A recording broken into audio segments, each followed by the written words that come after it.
বিসমিল্লাহির রহমানির রহিম। প্রিয় দেশবাসী, আজকে মহান স্বাধীনতা দিবস ও জাতীয় দিবস।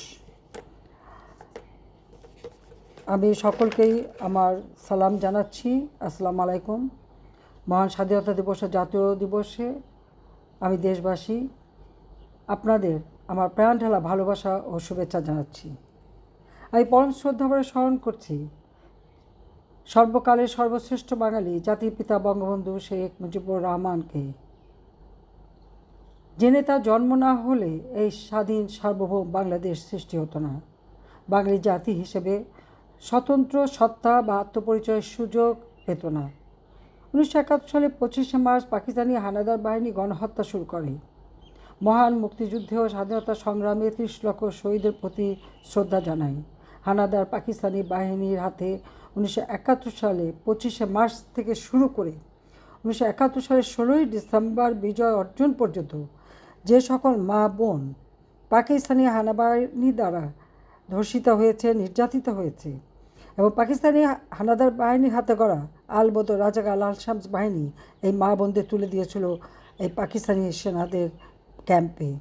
আমি সেই সকল মা বোনদের প্রতি আমার শ্রদ্ধা জানাই। 1975 সালে 15ই আগস্ট ঘাতকের নির্মম বুলেটের আঘাতে জীবন দিয়েছেন আমাদের মহান নেতা, স্বাধীনতা স্থপতি, জাতির পিতা বঙ্গবন্ধু শেখ মুজিবুর রহমান, বঙ্গমাতা বেগম ফজিলাতুন্নেসা, মুক্তিযোদ্ধা শেখ কামাল, মুক্তিযোদ্ধা শেখ জামাল, 10 বছর ছোট্ট শেখ রাসেল, কামাল জামালের নবপরিণীত বধূ সুলতানা কামাল ও পারভিন জামাল রোজি, মুক্তিযোদ্ধা শেখ আবু নাসের,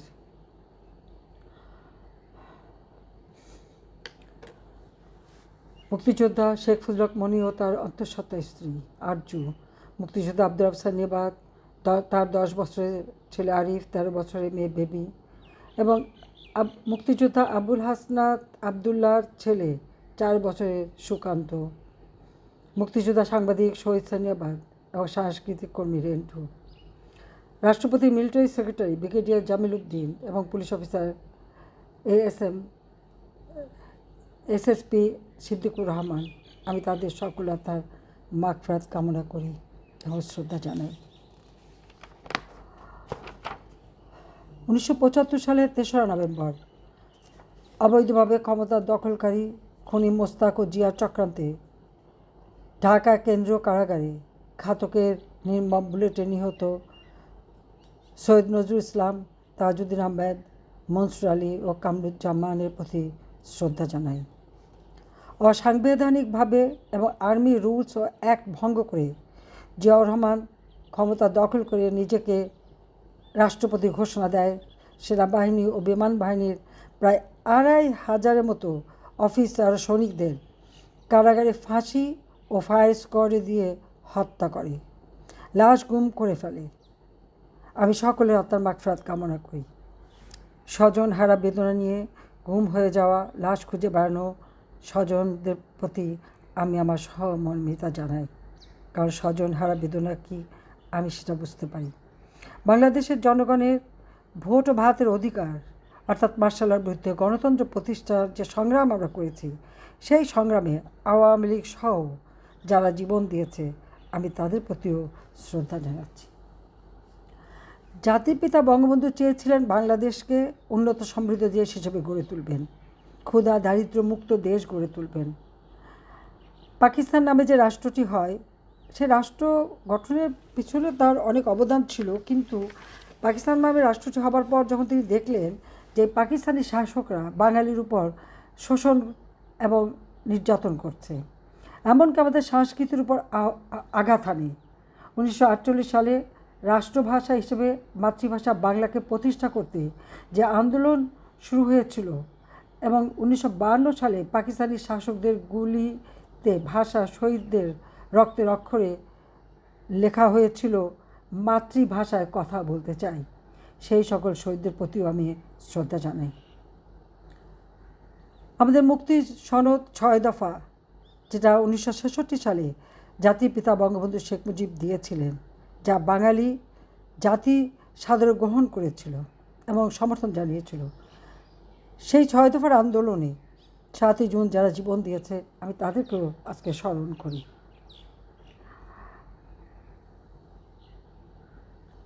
মূলত 1948 সালের এই আন্দোলনের পথ বেয়ে জাতির পিতা বঙ্গবন্ধু শেখ মুজিব বাঙালি জাতিকে স্বাধীনতার চেতনা উদ্বুদ্ধ করেন এবং 1966 সালে 6 দফা দেওয়ার পর তাকে গ্রেপ্তার করা হয়। তার বিরুদ্ধে রাষ্ট্রবিরোধী মামলা, আগরতলা ষড়যন্ত্র মামলা দেওয়া হয় এবং তাকে ফাঁসি দেওয়ার চক্রান্ত করে। কিন্তু জনগণের আন্দোলন, ছাত্র সংগ্রাম পরিষদ এবং বাংলাদেশের মানুষের আন্দোলনের ফলে আইয়ুব খান বাধ্য হয় সেই মামলা তুলে নিতে এবং জাতির পিতা বঙ্গবন্ধু শেখ মুজিবকে মুক্তি দিতে। আইয়ুবের পতন ঘটে, আর এক মিলিটারি ডিক্টেটর ইয়াহিয়া খান ক্ষমতায় আসে। ক্ষমতায় এসেই সে ঘোষণা দেয় নির্বাচন দেবে। সে কিছু শর্ত জুড়ে দেয়, কিন্তু বঙ্গবন্ধু শেখ মুজিব সেই নির্বাচনে অংশগ্রহণ করেন। 70 সালে যে নির্বাচন, মূলত সেই 1948 সালে পাকিস্তানের সৃষ্টির পর থেকে, 47 সালে পাকিস্তানের সৃষ্টির পর থেকে এই পাকিস্তানে কখনো মানে সাধারণ নির্বাচন কিন্তু হয়নি বা কোনো সংবিধানও রচিত হয়নি। কাজে 1970 সালে পাকিস্তান সৃষ্টির পরে প্রথম জাতীয় নির্বাচনে বঙ্গবন্ধু শেখ মুজিবুর রহমানের নেতৃত্বে সমগ্র পাকিস্তানে জাতীয় ও প্রাদেশিক পরিষদে সংখ্যাগরিষ্ঠ আসনে জয়লাভ করে বাংলাদেশ আওয়ামী লীগ। বাঙালির মুক্তি সনদ 6 দফার প্রতি মানুষের রায় দেয়, কিন্তু পাকিস্তানি সামরিক জনতা ইয়াহিয়া খান ও জুলফিকার আলী ভুট্টোর চক্রান্তে গণমানুষের ভোটে নির্বাচিত জনপ্রতিনিধির হাতে ক্ষমতা হস্তান্তর না করে গভীর চক্রান্ত শুরু করে। গণমানুষের অধিকার গণমানুষের হাতে ফিরিয়ে আনতে বঙ্গবন্ধু শেখ মুজিব অসহযোগ আন্দোলনের ডাক দেন। 1971 সালের 7ই মার্চ ঐতিহাসিক ভাষণে তিনি ঘোষণা দিয়েছিলেন, আমি কোট করছি, এবারের সংগ্রাম আমাদের মুক্তির সংগ্রাম, এবারের সংগ্রাম আমাদের স্বাধীনতার সংগ্রাম, আনকোট। এই আহ্বানটা মানুষের রন্ধ্রে রন্ধ্রে পৌঁছে যায়। এই ভাষণের মাধ্যমে বাঙালি জাতিকে সমগ্র বাংলাদেশে প্রতি ওয়ার্ড, ইউনিয়ন এবং জেলা পর্যায় পর্যন্ত আওয়ামী লীগের নেতৃত্বে সংগ্রাম পরিষদ গড়ে তোলার আহ্বান জানান, নির্দেশ দেন বঙ্গবন্ধু শেখ মুজিব, এবং একটা গেরিলা যুদ্ধ পরিচালনার সব রকম প্রস্তুতি নেবারও নির্দেশ তিনি এই ভাষণের মধ্যে দিয়েছিলেন। বাংলাদেশ, এই যে নামটা আজকে আমরা পেয়েছি, এই নামটা কোত্থেকে আসলো? 1970 সালে 5ই ডিসেম্বর হোসেন শহীদ সোহরাওয়ার্দীর মৃত্যু দিবসে আলোচনা সভায় বঙ্গবন্ধু শেখ মুজিব ঘোষণা দিয়েছিলেন যে এই পূর্ববঙ্গের নাম হবে বা পূর্ব পাকিস্তানের নাম হবে বাংলাদেশ। এই নামটাও বঙ্গবন্ধু শেখ মুজিবেরই দেয়া। এমনকি আমাদের জাতীয় সঙ্গীত, আমাদের পতাকা এবং আমাদের স্লোগান, সেটাও কিন্তু বঙ্গবন্ধু শেখ মুজিবের দেওয়া। দেশ স্বাধীন হলে আমাদের পতাকা কী হবে? জাপানের উদিত সূর্যের দেশ, সাদার ভিতর লাল। বঙ্গবন্ধু শেখ মুজিব বলেছিলেন বাংলাদেশ হচ্ছে সবুজের দেশ, সবুজের ভিতরে লাল পতাকা, লাল সূর্য, এটাই আমাদের স্বাধীনতার পতাকা। ছাত্রলীগকে নির্দেশ দিয়েছিলেন এই পতাকা তুলে ধরতে। আমাদের জাতীয় সঙ্গীত আমার সোনার বাংলা আমি তোমায় ভালোবাসি, সেটাও কিন্তু বঙ্গবন্ধু শেখ মুজিবেরই নির্দেশে হয়েছিল।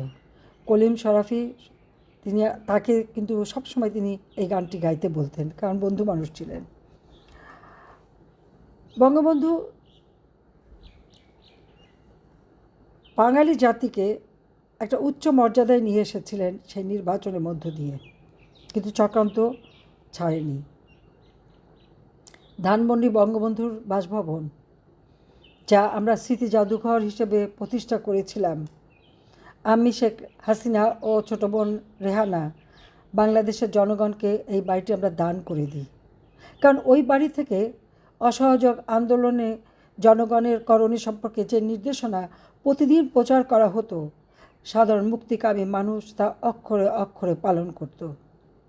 বিদেশি অনেক পত্রিকা 32 নম্বর সড়ক ধানমন্ডি বঙ্গবন্ধু ভবনকে লন্ডনের 10 নম্বর ডাউনিং স্ট্রিট অর্থাৎ ব্রিটিশ প্রধানমন্ত্রীর বাসভবনের সাথে তুলনা করেছে। মূলত সমস্ত জনগণই বঙ্গবন্ধু শেখ মুজিবের নির্দেশ মানতেন। 1971 সালের 3রা জানুয়ারি ঢাকা রেসকোর্স ময়দানে 1970 সালে নির্বাচিত সকল নির্বাচিত জনপ্রতিনিধিদের সম্বর্ধনা ও শপথ অনুষ্ঠিত হয়। অনেক বিদেশি কূটনীতিক সেখানে উপস্থিত ছিলেন। আসলে 7ই মার্চের ভাষণের পর পাকিস্তানি সামরিক জনতা ইয়াহিয়া একটা পর্যায়ে ঢাকায় আসে বঙ্গবন্ধুর সাথে আলোচনা করতে। জুলফিকার আলী ভুট্টো কিন্তু সে সময় আসে। বাঙালি পাকিস্তানের শাসনভার হাতে পাবে এটা সে মেনে নিতে পারছিল না। পার্লামেন্ট সেশন ডাকার কথা, সেখানে সংবিধান রচনা হবে, কিন্তু সেই পার্লামেন্ট ডাকতে অনেক দেরি হয়। বারবার ভুট্টো বাধা দেয়, ইয়াহিয়া বাধা দেয় এবং সামরিক জান্তারা বাধা দেয়।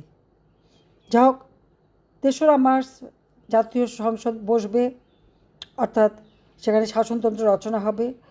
এই সিদ্ধান্তটা ইয়াহিয়া খান দিয়েছিল, তার আগে আলোচনা করতে এসেছিল।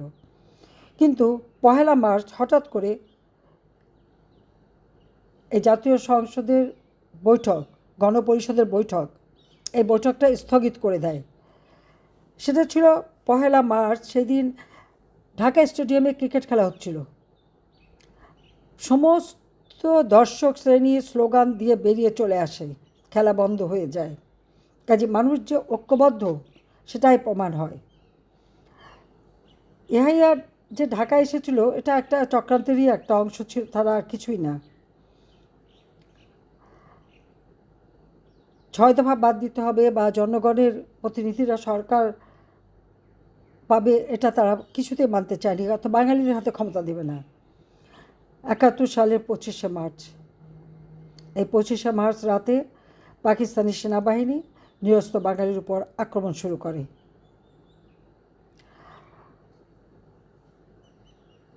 এর পূর্বে সন্ধ্যার দিকে জাতির পিতা বঙ্গবন্ধু শেখ মুজিব আওয়ামী লীগের সকল নেতাকর্মীদের কার কী করণীয় সেই নির্দেশ দেন।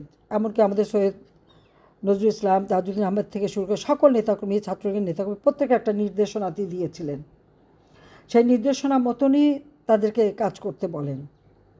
কারণ অসহযোগ আন্দোলন থেকে সশস্ত্র বিপ্লবে কিভাবে করবেন, মুক্তিযোদ্ধাদের ট্রেনিং, শরণার্থীদের আশ্রয়, ঘরে ঘরে দুর্গ গড়ে তুলে যার যা কিছু আছে তাই নিয়ে শত্রু মোকাবেলা করার যে প্রস্তুতি, সেটাও তিনি নির্দেশ দিয়েছিলেন। মূলত 1970 সালে নির্বাচন হয়।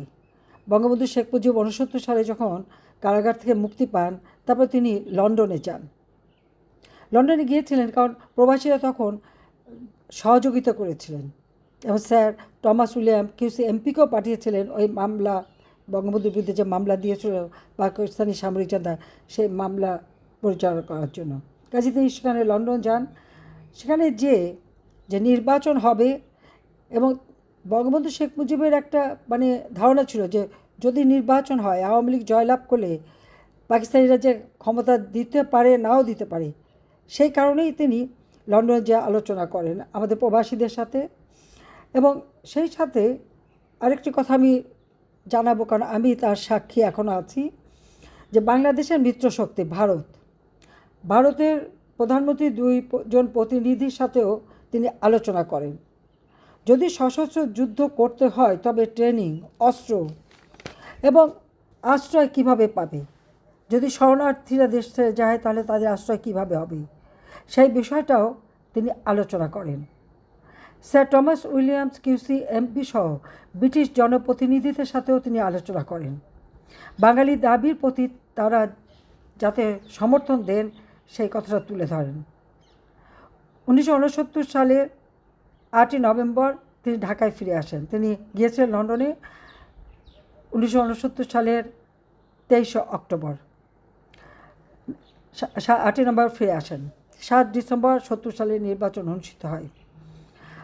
পাকিস্তানি হানাদার বাহিনী 25শে মার্চ যে গণহত্যা শুরু করে, প্রথমে রাজারবাগ পুলিশ ফাঁড়িতে আক্রমণ করে, ঢাকা বিশ্ববিদ্যালয়, পিলখানা, ইপিআর এবং এরপর বঙ্গবন্ধুর 32 নম্বর বাড়ি।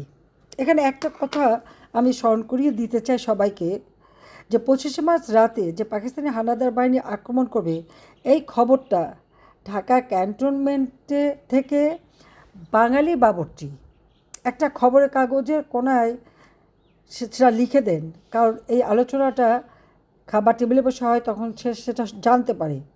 একজন স্কুটার ড্রাইভারের কাছে, একজন চালকের কাছে এই কাগজটা দিয়ে বলেন 32 নম্বরে পৌঁছে দিতে, এবং আপনারা অবাক হবেন সেই ড্রাইভার কিন্তু সেই কাগজটা পৌঁছে দিয়ে যায় আমাদের হাতে। প্রায় দুপুর 2:30-3টার দিকে এই কাগজটা আমাদের হাতে চলে আসে এবং বঙ্গবন্ধুর কাছে পৌঁছে যায়। এদিকে ইয়াহিয়া খান 25শে মার্চ রাতে গোপনে পাকিস্তানে চলে যায়, ঢাকা থেকে সে বিদায় নিয়ে চলে যায় কাউকে কিছু না জানিয়ে। আর তখনই সামরিক জান্তার মনোভাব বুঝতে পারা যায়। একটা জিনিস এখানে সবাইকে মনে রাখতে হবে, যে কোনো একটা রণক্ষেত্রে আক্রান্ত আক্রমণকারী কারা হবে, এটা কিন্তু একটা বিষয়। আপনারা একটা জিনিস চিন্তা করে দেখেন তো, বঙ্গবন্ধু শেখ মুজিব নিজের জীবনটাকে উৎসর্গ করেছিলেন বাঙালি জাতির জন্য, এবং সে কারণে তিনি সকলকে কিন্তু বলে দিলেন যে এভাবে আক্রমণ হবে, সবাই যার যার শেল্টারে চলে যাওয়া এবং যা যা করণীয়। এবং ওই মার্চ মাস থেকেই কিন্তু আমাদের ছাত্র সংগ্রাম পরিষদ থেকে শুরু করে সকলেই বিভিন্ন জায়গায় স্কুল কলেজ সেখানে ট্রেনিং নেওয়া, মেয়েদের ট্রেনিং নেওয়া, অনেক কিছু শুরু হয়ে যায়। কাজে বঙ্গবন্ধু সবাইকে বিদায় দিলেন কিন্তু নিজে থাকলেন কেন? তিনি অপেক্ষা করছিলেন। তিনি জানতেন যে ওরা আক্রমণ করবে। যে মুহূর্তে পুলিশ রাজারবাগ পুলিশ ফাঁড়িতে ওরা আক্রমণ করে, তখনই বঙ্গবন্ধু শেখ মুজিব এই স্বাধীনতার ঘোষণা দেন। এই স্বাধীনতা ঘোষণা দেওয়ারও একটা প্রস্তুতি ছিল। পিলখানায়, তখনকার ইপিআর, পরবর্তীতে এখন আমাদের বিজিবি, সেখানে সুবেদার মেজর শওকত আলী, তার নেতৃত্বে 3 জন ওয়্যারলেস সেট নিয়ে বসেছিল। আর ওয়ারিতে বলদা গার্ডেন, এই বলদা গার্ডেনে একজন ইঞ্জিনিয়ার এবং কয়েকজন প্রতিনিধি, তারাও সেখানে একটা ওয়্যারলেস সেট নিয়ে অপেক্ষা করছিলেন। বঙ্গবন্ধু শেখ মুজিব যখন দেখলেন যে আমরা আক্রান্ত হয়েছি, তাই আক্রমণকারীদের বিরুদ্ধে তিনি যুদ্ধ ঘোষণা করেন। তখনই তিনি স্বাধীনতার ঘোষণাটা দেন। তিনি নিজের জীবনকে বাজি রেখে এই ধানমন্ডি 32 নম্বর সড়কে বাড়িতে অপেক্ষা করেন, এবং সেখানে তিনি যখন ঘোষণাটা দিয়ে দেন, এই ঘোষণা দেওয়ার সাথে সাথে পিলখানা থেকে আমাদের মগবাজারের যে ওয়্যারলেস স্টেশন, তার মাধ্যমে সমগ্র বাংলাদেশে এই নির্দেশনাটা পৌঁছে যায়, প্রত্যেকটা পুলিশ স্টেশনে পৌঁছে যায়। পুলিশ স্টেশন থেকে সে পুলিশের কর্মচারীরা তারা কিন্তু এই নির্দেশনাটা সংগ্রাম পরিষদের নেতাদের হাতে পৌঁছে দেন। সেটা প্রায় ভোর রাত্রের দিকে তারা পৌঁছাতে সক্ষম হন, এবং এই যে প্রত্যেকের হাতে পৌঁছে দেওয়ার সাথে সাথে প্রতিটি জায়গায় আমাদের আওয়ামী লীগের নেতৃবৃন্দ, বাংলাদেশের জনগণ, তখন তারা কখনো মাইক হাতে নিয়ে রিক্সার মধ্যে মাইক লাগিয়ে কত চোঙ্গা ফুকিয়ে, আবার সেগুলি টেলিগ্রাম বা টেলিপ্রিন্টের মাধ্যমে যে বিষয়টা চলে গেল ঘোষণাটা, সেটা প্রচার করতে শুরু করে। এখনও মনে আছে চট্টগ্রামে নুরুল হক নামে সে একটা রিক্সা নিয়ে একটা মাইক লেগে সারা চট্টগ্রামে এই প্রচারটা করে যাচ্ছিল। তো এইভাবে সারা বাংলাদেশে কিন্তু এই ঘোষণাটা চলে যায়, এবং সারা বিশ্বে 26শে মার্চ এবং 27শে মার্চের যদি পত্রপত্রিকা বা টেলিভিশন মিডিয়া সেগুলি যদি এখনও কেউ ইউটিউব বা গুগল বা বিভিন্ন অ্যাপসে যোগাযোগ করে, সেখানে দেখতে পাবেন যেখানে বঙ্গবন্ধু শেখ মুজিব যে স্বাধীনতার ঘোষণা দিয়েছে, এমনকি আমেরিকার ডিক্লাসিফাইড যে রিপোর্ট, সেখানে আমেরিকার প্রেসিডেন্ট যে মিটিং করে বা পররাষ্ট্রমন্ত্রী কিসিঞ্জারের সাথে যে কথা বলে, সেখানেও কিন্তু এই কথাটা রয়ে গেছে যে শেখ মুজিব স্বাধীনতার ঘোষণা দিয়েছেন। পিলখানার সুবেদার মেজর শওকত আলী কিন্তু এই ঘোষণাটা দিতে সে কিন্তু আর পালাতে পারে, সরতে পারেনি। অত্যন্ত দুঃখের বিষয়, পাকিস্তানি হানাদার বাহিনীর হাতে সে ধরা পড়ে এবং তাকে নির্মমভাবে অত্যাচার করে হত্যা করা হয়। তার মেয়ে রাজশাহী বিশ্ববিদ্যালয়ের প্রফেসর ছিল। আমি বাংলাদেশে 81 সালে ফিরে এসে তার সঙ্গে যোগাযোগ করি। আর বলদা গার্ডেনে যে ওয়্যারলেস সেটটা ছিল, যখন এই ভাষণটা বা ঘোষণাটা সে প্রচার করার পর তিনি জানতে চান কী করবেন। হাজী মোর্শেদ সাহেব ছিলেন তার হাতে কাগজটা নিয়ে তিনি দেশে বিদেশে সব জায়গায় এই ঘোষণাটা পড়ে পড়ে শোনাচ্ছিলেন। তখন বঙ্গবন্ধুর নির্দেশে তিনি বলেন যে ওই ওয়্যারলেসটা বলদাকাণ্ডে পুকুরে ফেলে দিয়ে সেজন্য সরে যায়, এবং তিনি তাই করেছিলেন। বাঙালিরা আক্রান্ত হয়, আর তখনই বঙ্গবন্ধু শেখ মুজিব কিন্তু স্বাধীনতার ঘোষণা দেন, যে কারণে আমরা আন্তর্জাতিক সমর্থন পাই।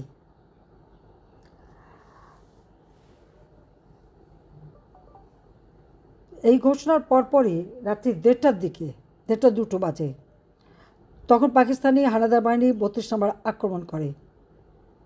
32 নম্বর লক্ষ্য করে যখন গুলি ছুটতে থাকে, তখন একটা গুলি বঙ্গবন্ধু আমাদের বেডরুমে, ঠিক ছোট্ট রাসেল ঘুমাচ্ছিল, রাসেলের পায়ের কাছে এসে পড়ে। তখন আব্বা রাসেলকে তাড়াতাড়ি নিচে নামিয়ে পাশেই ড্রেসিং রুমের মধ্যে নিয়ে যায়, এবং আমার মা ছুটে যান জামালকে তার ঘর থেকে নিয়ে আসতে। কারণ ওই দিন রাত্রি 10:30টার দিকে জাকির খান নামে একজন ছিলেন, যা সে অনেক তথ্য নিয়ে আসতেন, আব্বাকে তথ্য দিতেন। উনি আসেন, তিনি যখন দেখেন যে আমি, রেহানা, জেলি আমরা বাসায়, উনি বলেন এক মুহূর্তে এই বাসায় থাকবে না, তোমাদের এখন এখান থেকে চলে যেতে হবে। তার কথাই আমরা বাধ্য হই, এবং অজিত সাহেব গাড়ি নিয়ে আমাদের 15 নম্বর রোডে একটা একতলা বাসা, একটা নিচতলা আমাদের একটা বাসা ভাড়া নেওয়া হয়েছিল, সেখানে আমরা চলে এসেছিলাম। কারণ অজিত সাহেব বিদেশ থেকে আসার পর ওই বাসাটা ভাড়া নেই, কিন্তু বাসার তো আমরা তখন উঠি নাই, কিন্তু ওখানেই আমরা আশ্রয় নিই। আমি যাওয়ার পথে কামালকে রাস্তায় পাই। কামাল তখন সমস্ত বন্ধুবান্ধব নিয়ে, লোকজন নিয়ে আবাহনী ক্লাবের ওখানে 7 মসজিদ রোডে ব্যারিকেড সৃষ্টি করছে। যাই হোক, আমি আর নিজেদের কথা বলতে চাই না, আমি এটুকু বলবো যে বঙ্গবন্ধু শেখ মুজিব তার জীবনটাকে উৎসর্গ করেছেন বাঙালি জাতির সকল অধিকার প্রতিষ্ঠার জন্য। স্বাধীনতার ঘোষণা, মুক্তিযুদ্ধ, এর সব কিছু ব্যবস্থা কিন্তু তিনি করে দিয়েছিলেন, এবং আমাদের মুক্তিযুদ্ধে আমাদের মিত্র শক্তি আমাদের সহযোগিতা করে। 3রা ডিসেম্বর পাকিস্তান ভারতের যুদ্ধ শুরু হয়। তার আগে আরেকটু কথা বলে রাখি, যখন জাতির পিতা বঙ্গবন্ধু শেখ মুজিব স্বাধীনতা ঘোষণা দেন, তারপর 32 নম্বর আক্রমণ করে বঙ্গবন্ধু শেখ মুজিবকে গ্রেপ্তার করে নিয়ে যায়। যখন বাড়ির ভিতরে তারা গুলি করছে, তিনি সেই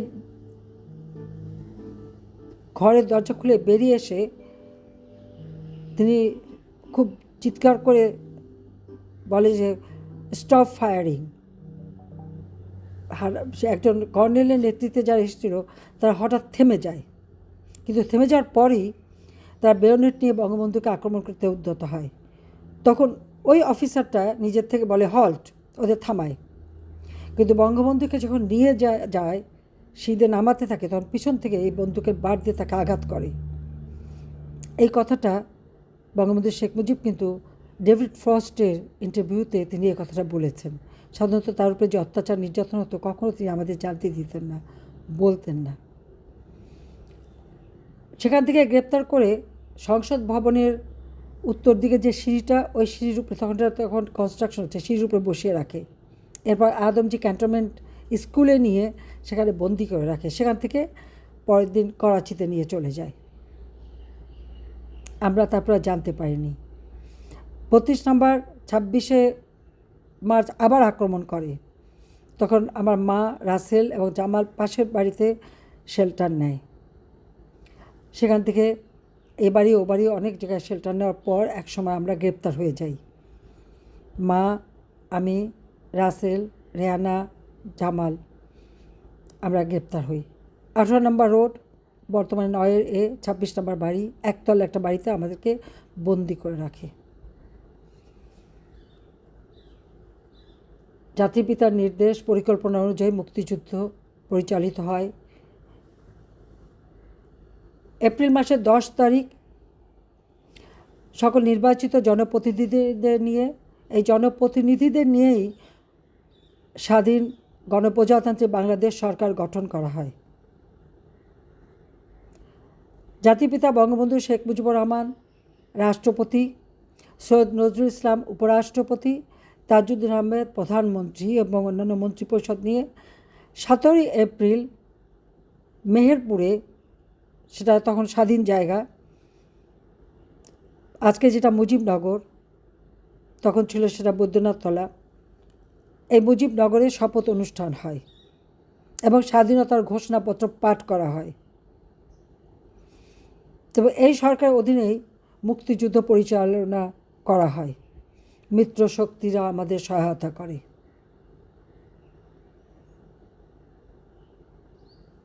3রা ডিসেম্বর ভারত পাকিস্তান যুদ্ধ শুরু হয়।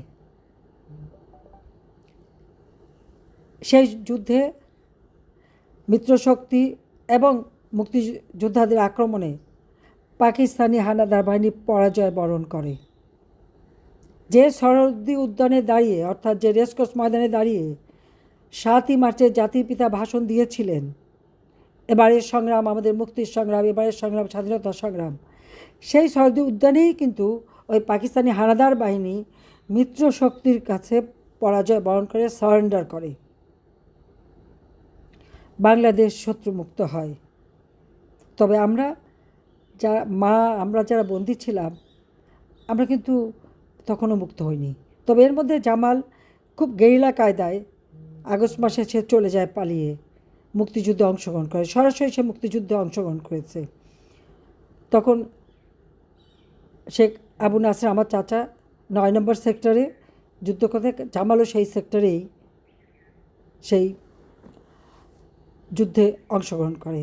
আর কামাল ট্রেনিং, দুজনেই দেহরাদুন থেকে ট্রেনিং নেয়। কামাল রণক্ষেত্রে ছিল, একসময় তাকে কর্নেল ওসমানীর এডিসি হিসেবে নিয়োগ দেওয়া হয়। যা হোক, আমরা বিজয় অর্জন করি।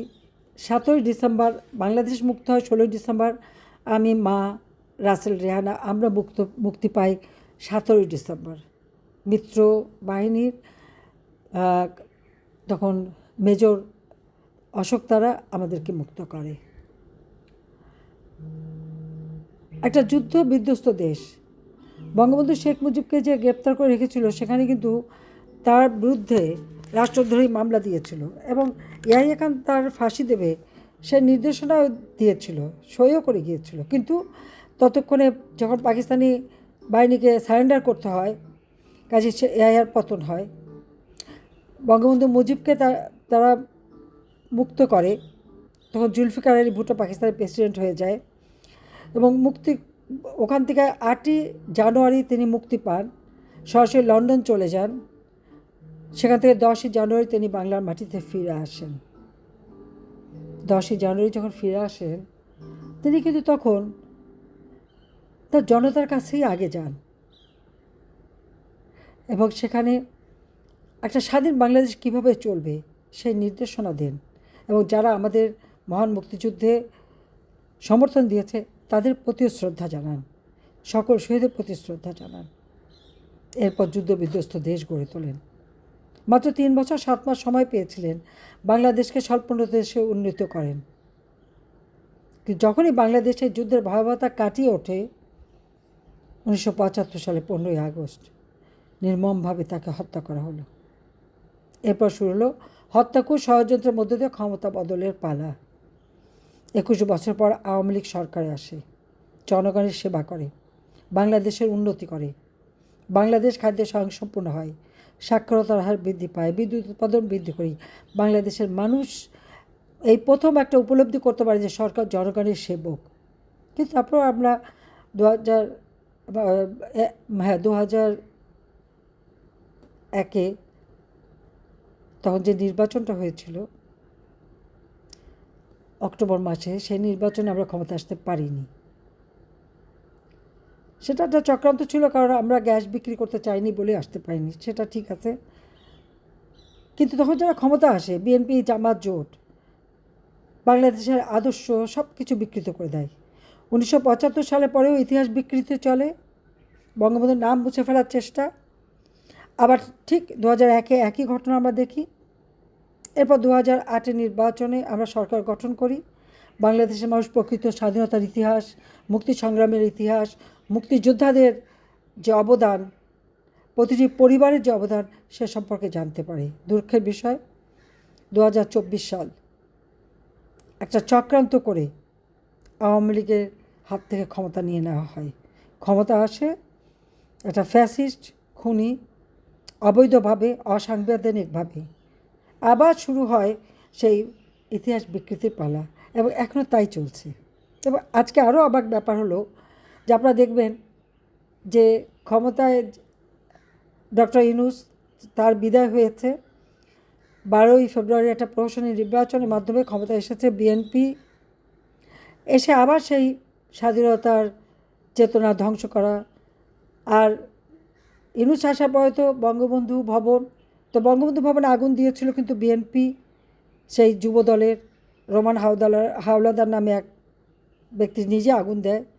এবং বুলডোজার দিয়ে যেদিন ভাঙা হয় সেদিন তার স্লোগান ছিল যে তারেক ভাই কথা দিলাম 32 নম্বর দখল নিলাম। তা বুঝতেই পারেন যে এই স্মৃতিগুলি কারা ধ্বংস করেছে। আর যারা সেই স্মৃতি ধ্বংস করেছে, ইতিহাস বিকৃতি করেছে, এখন তারা ক্ষমতায় বসে আরও ইতিহাস বিকৃতি, এমনভাবে বিকৃতি যেখানে মুক্তিযুদ্ধের সময় চলাকালীন সময় যখন ওই 71 সালে জাতির পিতা যে স্বাধীনতা ঘোষণা দিলেন, সেই ঘোষণা দেওয়ার পরপরই 26শে মার্চ চট্টগ্রামে কালুরহাট বেতার কেন্দ্র থেকে আওয়ামী লীগের নেতা হান্নান সাহেব এই ঘোষণাটা পাঠ করতে শুরু করেন দুপুর 2:30টায়। জিয়াউর রহমান কিন্তু তখনও পাকিস্তানি সেনাবাহিনীর সাথে 25শে মার্চ যখন এরা ব্যারিকেড দিচ্ছে, তখনও সে ওই ব্যারিকেড যারা দিচ্ছে তাদের বিরুদ্ধে গুলি চালাচ্ছে।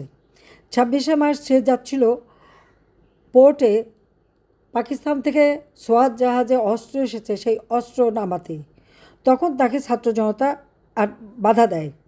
সেখানে আমাদের মঈনুদ্দিন খান বাদল, যে জাসদের নেতা ছিলেন, এমপি ছিলেন, সেও কিন্তু এই গ্রুপে ছিল। তখন তাকে বাধা দিয়ে তাকে আটকায়। এদিকে যখন 26 মার্চ একের পর এক নেতারা কিন্তু ওই ঘোষণাটা সারাদিন বাজাতে থাকে। 27শে মার্চ দুপুরের দিকে আমাদের জহর আহমদ চৌধুরী সাহেব ছিলেন আওয়ামী লীগ নেতা, উনি বললেন যে এই ঘোষণাটা যদি একটা আর্মি অফিসারকে দিয়ে দেওয়া যায় তাহলে এটা যুদ্ধ মনে হবে। তখন মেজর রফিক, সে অ্যাম্বুশ করেছিল, তাকে বলা হয়, তিনি বলেন আমি যদি এখান থেকে সরি পাকিস্তানিরা দখল করে নেবে, কাজে আমি এখান থেকে সরবো না, আপনার অন্য কাউকে খোঁজেন। তখন জিয়াউর রহমান কিন্তু ছাত্র জনতার হাতে তখন একরকম বন্দি, তো তাকে নিয়ে আসা হয় কালুরঘাট বেতার কেন্দ্রে। এবং 27শে মার্চ সন্ধ্যা 7টায় বঙ্গবন্ধুর পক্ষে জিয়াউর রহমান এই ঘোষণাটা পাঠ করে, এবং তার বক্তব্যে কিন্তু এই কথাটা স্পষ্ট ছিল যে বঙ্গবন্ধু শেখ মুজিবের পক্ষে সে স্বাধীনতার ঘোষণাটা পাঠ দিচ্ছে। এখন প্রশ্নটা হচ্ছে, অনেক নেতা কর্মী বা অনেক ইন্টেলেকচুয়াল অনেকেই তো অনেক ভাষণ দেন, টেলিভিশনের ঘোষণাকারী বা রেডিওর ঘোষণাকারী বা কোনো মিটিংয়ের ঘোষণাকারী, তারা যখন কোনো নেতার কোনো ঘোষণা বা কোনো অন্য কারো ঘোষণা যখন তারা এটা পাঠ করে বলে, সেটা তো তার ভাষণ হয়ে যায় না, যিনি ভাষণ দিচ্ছেন তার হয়। কিন্তু দুর্ভাগ্যের বিষয় হলো যে এখন চেষ্টা হচ্ছে, বঙ্গবন্ধু স্বাধীনতা ঘোষণা দেয়নি, জিয়াও ঘোষণা দিয়েছে। এবং এবারে দেখলাম আরেকটু তাদের উন্নতি হয়েছে। উন্নতিটা কি, জিয়ার ছেলে ক্ষমতা এসে জিয়ার বক্তৃতাটাকেও বিকৃত করে দিচ্ছে। জিয়াউর রহমান যে বলেছিল on the behalf of our great leader Bangabandhu Sheikh Mujibur Rahman, এইটুকু মুছে দিয়েছে। কাজে শেখ শুধু বঙ্গবন্ধুর মানে স্মৃতি, বঙ্গবন্ধুর অবদানকে বিকৃত করছে তা না, তার বাপের বক্তৃতাটাও বিকৃত করে দিচ্ছে। এই বিকৃতির হাত থেকে বাংলাদেশ কিভাবে মুক্তি পাবে, সেটা আমার প্রশ্ন। আজকে আমি অন্য কথা না, যে এটুকু বললাম, হ্যাঁ এই বিকৃত 21 বছর পর্যন্ত চলছিল, করতে পারেনি, এখন আবার শুরু হয়েছে। কিন্তু সত্যকে কখনো কেউ ধামাচাপা দিয়ে রাখতে পারে না, মিথ্যা দিয়ে সত্যকে ঢাকা যায় না, সত্যের জয় হবে হবে। আওয়ামী লীগ ক্ষমতা এসে 2009 সাল থেকে এই 24 সাল পর্যন্ত বাংলাদেশকে উন্নয়নশীল দেশে উন্নীত করেছিল। বাংলাদেশের মানুষের অন্ন, বস্ত্র, বাসস্থান, চিকিৎসা, শিক্ষা ব্যবস্থা আমরা করেছি, দারিদ্র্যের হার কমিয়েছি, নারী ক্ষমতায়ন করেছি, শিশু মৃত্যু হার, মাতৃমৃত্যু হার কমিয়েছি, সাক্ষরতার হার বাড়িয়েছি, বাংলাদেশের মানুষ শান্তি নিরাপত্তা পেয়েছিল। কিন্তু 2024 সালের 5ই আগস্টের পর থেকে 2024 সালের 5ই আগস্টের পর থেকে মানুষের জীবনে শান্তি নাই, নিরাপত্তা নাই, দ্রব্যমূল্যের ঊর্ধ্বগতি, চাকরিহারা, আজকে শিক্ষার পরিবেশ নাই, সমস্ত জাতি দিশাহারা, অর্থনীতি সম্পূর্ণ ধ্বংস। সন্ত্রাস, সেই মব সন্ত্রাস, ঘরে ঘরে নারীদের উপর নির্যাতন, পাশবিক অত্যাচার, নারী শিশু নির্যাতিত, লাশের পর লাশ, ঘরে লাশ, নদীতে লাশ, পুকুরে লাশ, সমস্ত জায়গায় লাশ আর লাশ। আর মানুষ সম্পূর্ণভাবে নিরাপত্তাহীন, দিশেহারা। এই দুঃসহ অবস্থা থেকে মানুষকে মুক্ত করতে হবে। আওয়ামী লীগ নিষিদ্ধ করেছে। আওয়ামী লীগ কীভাবে নিষিদ্ধ করে? এখানে একটা প্রশ্ন আমার। একটা রিট করা হয়েছিল হাইকোর্টে, সেখানে বলা হলো যে আওয়ামী লীগকে নিষিদ্ধ করতে হবে। যে সমস্ত কারণ দেখেছিল সেই কারণগুলি দেখে হাইকোর্ট সেটা নাকচ করে দেয়। হাইকোর্ট বলে এই দলকে নিষিদ্ধ করা যাবে না। হাইকোর্টের ভার্ডিক্ট যখন হাইকোর্টে পারল না, স্বরাষ্ট্র মন্ত্রণালয়ের একটা আইনের বলে আওয়ামী লীগকে বলে আওয়ামী লীগের কার্যক্রম নিষিদ্ধ করা হলো, স্থগিত করা হলো। ফ্যাসিস্ট ইউনূস একসময় বলল আওয়ামী লীগ কার্যক্রম নিষিদ্ধ করা হয়েছে, কিন্তু আওয়ামী লীগকে নিষিদ্ধ করা হয়নি। কিন্তু নির্বাচনের আগে ইউরোপীয় ইউনিয়নের প্রতিনিধির কাছে সে বলে দিল যে আওয়ামী লীগ তো নিষিদ্ধ ইলেকশন করতে পারবে না। যে দলটা 1949 সালে প্রতিষ্ঠা লগ্ন থেকে এই জাতিকে স্বাধীনতার চিত্র উদ্বুদ্ধ করে জাতির পিতা বঙ্গবন্ধু শেখ মুজিবের নেতৃত্বে স্বাধীন করলো, অর্থনৈতিক উন্নতি করে দিল, উন্নয়নশীল দেশের মর্যাদা এনে দিল, আজকে সেই দলটাই নিষিদ্ধ, আমরা ইলেকশন করতে পারবো না। কারণ কি? জনগণের সেবা করেছি, জনগণের কাজ করেছি। নির্বাচন হলেই তো জনগণ আমাদের ভোট দেবে। যতই আমাকে খুনি বানাক, যতই আমার বিরুদ্ধে মিথ্যা অপপ্রচার চালাক, সাধারণ জনগণ তো সেটা গ্রহণ করেনি। যখনই তারা দেখে সার্ভে করে যে আওয়ামী লীগ জিতে যাবে, তাই আওয়ামী লীগকে ইলেকশন করতে দেবে না। তবে হাত পা ধরে অনেকেই ভোট টোট নিয়েছে, সেটা কিন্তু এই নিষিদ্ধ আওয়ামী লীগ হতে পারে না। আওয়ামী লীগ এদেশের স্বাধীনতা নিচ্ছে, আওয়ামী লীগ থাকবে, আওয়ামী লীগ আছে, আওয়ামী লীগ তার কার্যক্রম চালিয়ে যাবে। এটাই আজকের দিনে আমাদের শপথ। সবাইকে ধন্যবাদ। জয় বাংলা, জয় বঙ্গবন্ধু, বাংলাদেশ চিরজীবী হোক।